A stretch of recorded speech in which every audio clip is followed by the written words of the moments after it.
வணக்கம். திசைகளின் 10 மணி செய்திகள்.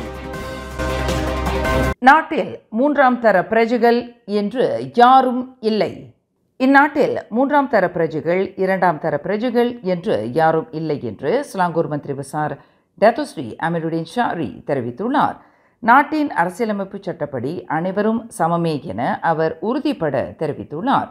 அனைவருக்கும் உள்ள உரிமையை உறுதி செய்வதும் அந்த உரிமையை மீட்டுத் தருவதும் ஸ்லாங்கூர் அரசின் நடப்பு தலைமைத்துவத்தின் கடமையாகும் என்று அவர் குறிப்பிட்டார். உரிமைகளை உறுதி செய்வதில் சரும நிறம், அரசியல் சித்தாந்தம், சமய வேறுபாடு மற்றும் இதர வேறுபாடுகள் கவனத்தில் கொள்ளப்படாது. இதுதான் ஸ்லாங்கூர் மாநில அரசின் நிலைப்பாடாகும் என அவர் தெரிவித்தார். மைசல் பிரிவின் ஏற்பாட்டில் இன்று ஷா அலாமில் உள்ள ஸ்லாங்கூர் மாநில அரசு தலைமைச் செயலகத்தில் நடைபெற்ற அடையாள ஆவணங்கள் வழங்கும் நிகழ்விற்கு தலைமை தாங்கி உரையாற்றிய போது அவர் இவ்வாறு கூறினார்.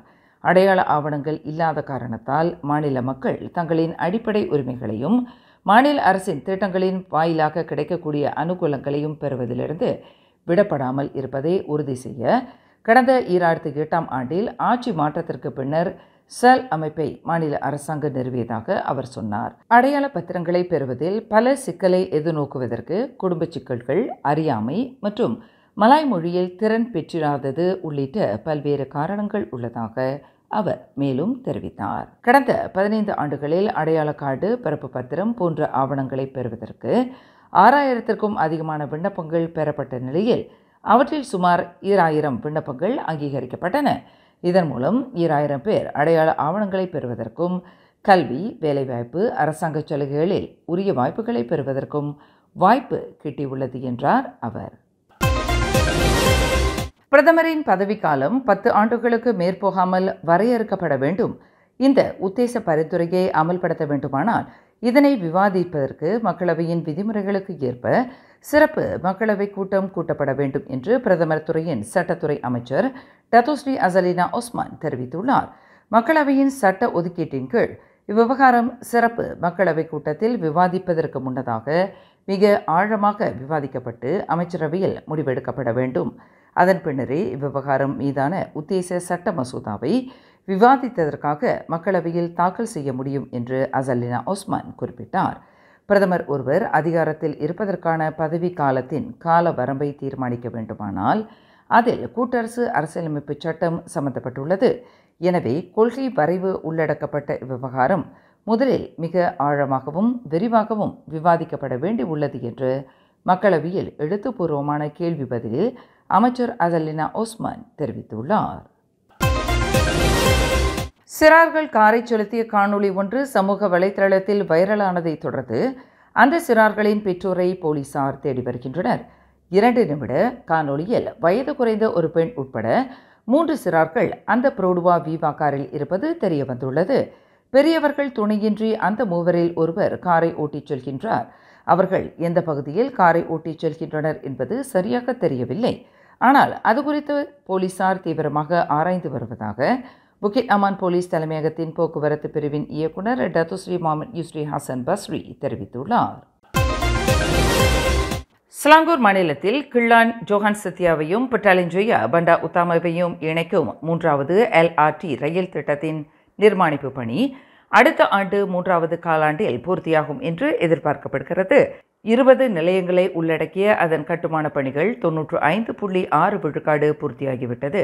வரும் அக்டோபர் மாதம் முழுமையாக பூர்த்தியாகும் என்று எதிர்பார்க்கப்படுவதாக போக்குவரத்து அமைச்சர் ஆந்தனி லாக் தெரிவித்தார்.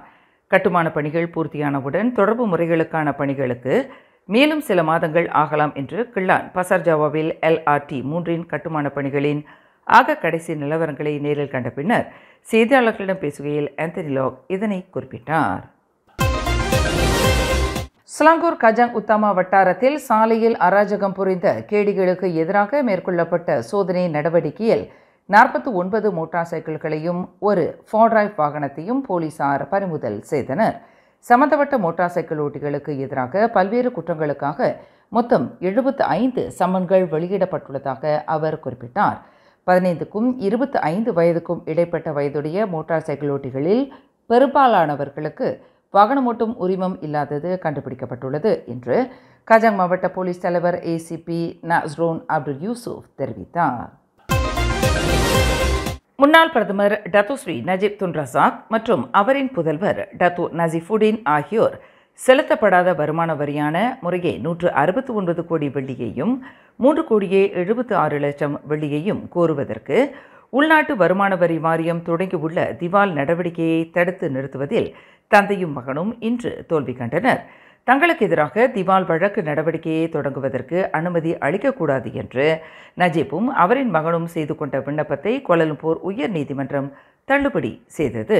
நஜீப் சம்பந்தப்பட்ட வருமான வரி தொடர்புடைய விவகாரம் இன்னமும் முழுமையாக தீர்க்கப்படாமல் இருக்கிறது. அவற்றுக்கு தீர்வு காணப்படும் வரையில் அவருக்கு எதிராக வருமான வரி வாரியம் மேற்கொள்ளவிருக்கும் அடுத்தடுத்த நடவடிக்கைகளுக்கு உயர்நீதிமன்றம் அனுமதி அளிக்கக்கூடாது என்று தந்தையும் மகனும் தங்கள் விண்ணப்பத்தில் தெரிவித்திருந்தனர்.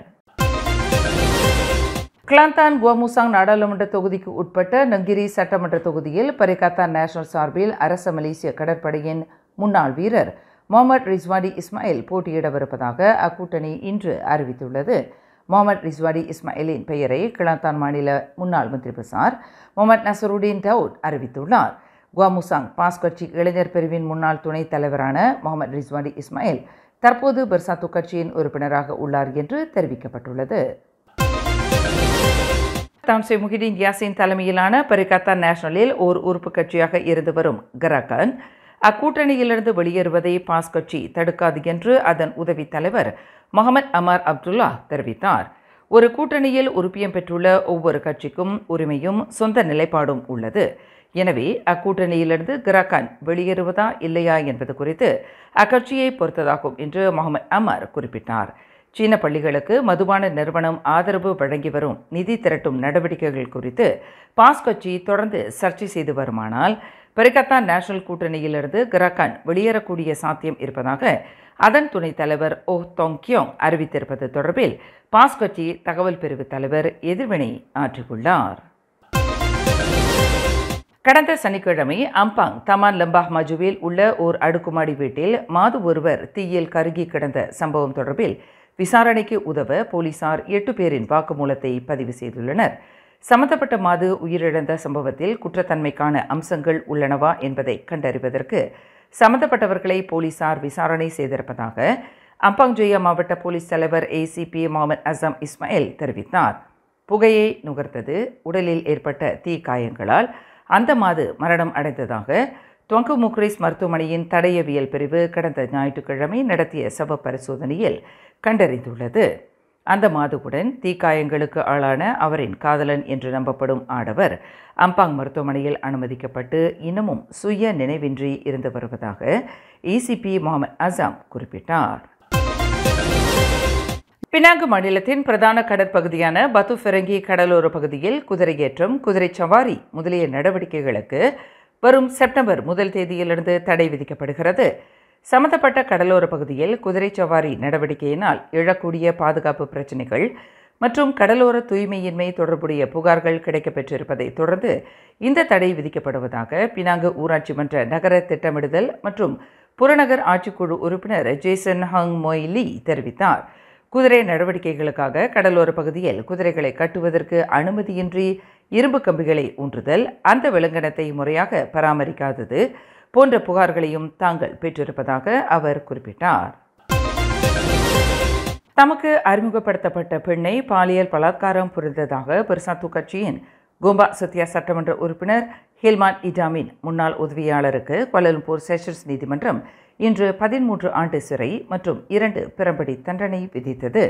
40 வயது முகமது ஜுல்ஃபஹிமின் மஸ்ஜேர் என்ற அந்த உதவியாளர் கடந்த 2020ஆம் ஆண்டு டிசம்பர் 5ஆம் தேதி அதிகாலை 3 மணியளவில் கோலாலம்பூர் ஸ்ரீ ஹர்தமாஸில் உள்ள ஒரு ஹோட்டலில் 33 வயது பெண்ணை பாலியல் பலாத்காரம் புரிந்ததாக நீதிமன்றத்தில் தெரிவிக்கப்பட்டது. குற்றஞ்சாட்டப்பட்ட நபர் தனக்கு எதிரான குற்றச்சாட்டில் சந்தேகத்தை ஏற்படுத்த தவறிவிட்டார் என்பதுடன் ப்ராசிக்யூஷன் தரப்பு போதுமான ஆதாரங்களை நிரூபித்துள்ளது என்று நீதிபதி நூர்ஹாஸ்னா அப்துல் ரசாக் தெரிவித்தார். சம்பந்தப்பட்ட பெண் மதுபோதையில் இருந்ததை குற்றஞ்சாட்டப்பட்ட நபர் தனக்கு சாதகமாக பயன்படுத்தி கொண்டுள்ளார். அந்த பெண்ணின் பிறந்த நாளை கொண்டாடுவதற்காக அழைத்துச் செல்வதாக கூறி அவருக்கு எதிராக பாலியல் வன்கொடுமையை புரிந்துள்ளார் என்பது விசாரணையில் உறுதிப்படுத்தப்பட்டுள்ளது என்று நீதிபதி தமது தீர்ப்பில் தெரிவித்தார். லஞ்ச ஊழல் வழக்கில் சபா அம்னோ தலைவர் பொங் முக்தார் ரடின் மற்றும் அவரின் மனைவி ஜிசி இசேத்தி அப்துல் சமத் ஆகியோரின் விடுதலையை எதிர்த்து மேல்முறையீடு செய்யப்பட்ட வழக்கு மீதான விசாரணையை புத்ராஜயா அப்பீல் நீதிமன்றம் இன்று ஒத்திவைத்துள்ளது. மேல்முறையீடு மீதான பூர்வாங்க வழக்கு விசாரணை அப்பீல் நீதிபதி அஹ்மத் ஜைடி இப்ராஹிம் தலைமையில் இன்று நடைபெறவிருந்தது. எனினும் உடல்நலக்குறைவின் காரணமாக அந்த கினபத்தாங்கா நாடாளுமன்ற உறுப்பினர் நீதிமன்றத்தில் ஆஜராகாததை தொடர்ந்து இவ்வழக்கு விசாரணையை வரும் அக்டோபர் 9ஆம் தேதிக்கு நீதிமன்றம் ஒத்திவைத்துள்ளது. 22 லட்சம் வெள்ளி மற்றும் 2,62,500 வெள்ளி சம்பந்தப்பட்ட 2 லஞ்ச ஊழல் குற்றச்சாட்டு வழக்கு விசாரணையில் கடந்த 2023ஆம் ஆண்டு செப்டம்பர் 7ஆம் தேதி கோலாலம்பூர் உயர்நீதிமன்றம் அத்தம்பதியரை விடுதலை செய்தது. மேலும் செய்திகளை தெரிந்து கொள்ள கீழே இருக்கும் பெல் பட்டனை அழுத்துங்கள். உங்கள் மகிழ்ச்சியை வெளிப்படுத்த லைக் மற்றும் ஷேர் செய்யுங்கள். தொடர்ந்து திசைகளோடு இணைந்திருக்க சப்ஸ்கிரைப் செய்யுங்கள்.